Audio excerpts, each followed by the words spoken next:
అమరావతి రాజధానికి సంబంధించి మరో బిగ్ అప్డేట్ వచ్చింది. అమరావతి రాజధానిలో ఇప్పటికే ఒక 3 యూనివర్సిటీలు పనిచేస్తూ ఉన్నాయి. ప్రైవేటు స్కూల్స్ నిర్మాణాలు వేగంగా జరుగుతూ ఉన్నాయి. బిట్స్ పిలాని యూనివర్సిటీకి సంబంధించిన నిర్మాణ పనులు కూడా మొదలయ్యాయి. ఇక NTR cancer hospital, ESI hospital, ఈ విధంగా విద్యా వైద్య రంగానికి సంబంధించి అమరావతి రాజధానికి సంబంధించి ఎవరు అభ్యంతరం పెట్టేది లేదు. ఇక 3 స్టార్ హోటల్స్, 5 స్టార్ హోటల్స్ ఎన్ని అంటే గబాలను చెప్పే పరిస్థితి కూడా లేదు. ప్రభుత్వానికి సంబంధించి నిర్మాణాలు, హైకోర్టు, అసెంబ్లీ భవనాలు, టవర్స్, క్వార్టర్స్, వీటితో పాటు మౌలిక సదుపాయాలు, మొత్తం ట్రంక్ రోడ్ల నిర్మాణాలు, కలెక్టర్ రోడ్ల నిర్మాణాలు, సీడ్ యాక్సెస్ రోడ్లో ఉన్న మెలికలు తొలగించే కార్యక్రమాలు, అసంపూర్తిగా మిగిలిపోయిన కార్యక్రమాలు, ఇవన్నీ పూర్తి చేసుకుని ఇప్పుడిప్పుడే గట్టెక్కుతా ఉన్నాయి. తాజాగా అమరావతి రాజధానిలో మరో 5 స్కూళ్ళు, 5 హోటళ్ళు.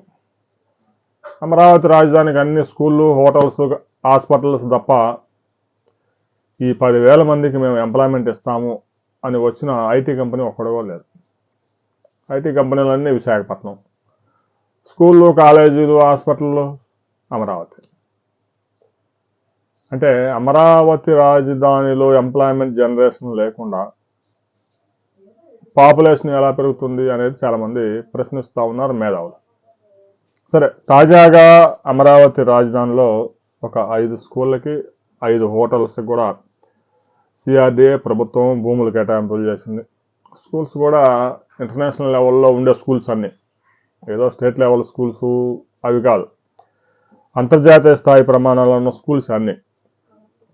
ఇప్పటికే Podar international school, central Chinmaya mission trust school, saint Gabriel education society, saint Mary's education society, Ryan international school, global Indian international school, Kendriya Vidyalayam అంటే central government, basil woods school చాలా famous, DAV school, popular school. ఈ schools అన్నీ ఇప్పటికే భూములు కేటాయించడం జరిగింది. వారి నిర్మాణ పనులు కూడా ప్రారంభించారు. మరో సంవత్సర కాలంలో ఫస్ట్ బ్యాచ్ ప్రారంభిస్తారు. ఇక హైయర్ ఎడ్యుకేషన్ వచ్చేసరికి ఎస్ఆర్ఎం కానీ, నిట్ యూనివర్సిటీ, అమృత యూనివర్సిటీ, ఈ private national institute of design కేంద్ర ప్రభుత్వ రంగ సంస్థ కార్యకలాపాలు ఇప్పటికే ప్రారంభించాయి. 35,000 మంది విద్యార్థులు అక్కడ చదువుకుంటూ ఉన్నారు.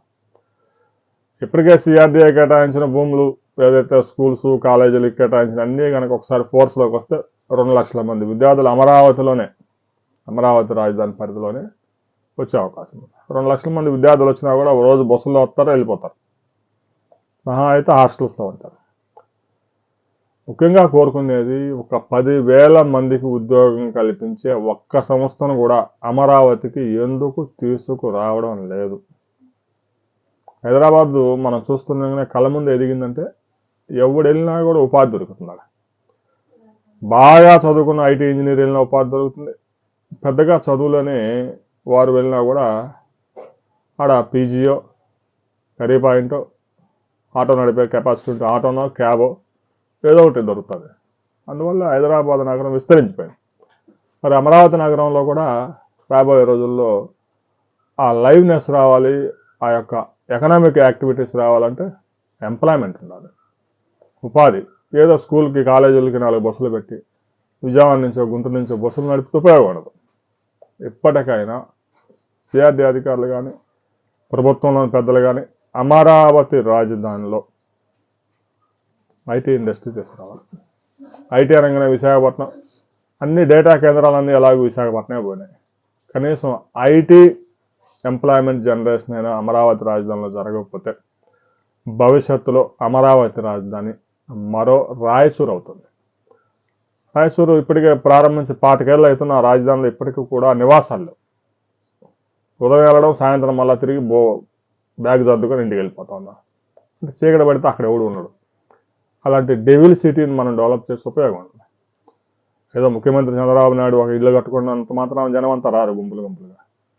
ఇప్పటికే అమరావతి రాజధానిలో గజం 60,000, 70,000, 80,000 చెప్తా ఉన్నారు. బయట నుంచి ఎవడు వచ్చి అక్కడ ఇల్లు కట్టుకునే పరిస్థితి కూడా లేదు. ఇప్పుడే ఉన్న ప్రభుత్వ ఉద్యోగులు వారు ఉద్యోగం అయిపోగానే హైదరాబాద్కి జంప్ అయిపోతారు. ఇవన్నీ ఆలోచించి ప్రభుత్వం ఇప్పటికైనా అమరావతి రాజధానిలో ఉద్యోగాలు కల్పించే ఐటీ కంపెనీలు తీసుకురావాలి. ఇప్పటికే మౌలిక సదుపాయాలు చాలా వరకు అందుబాటులోకి వచ్చాయి.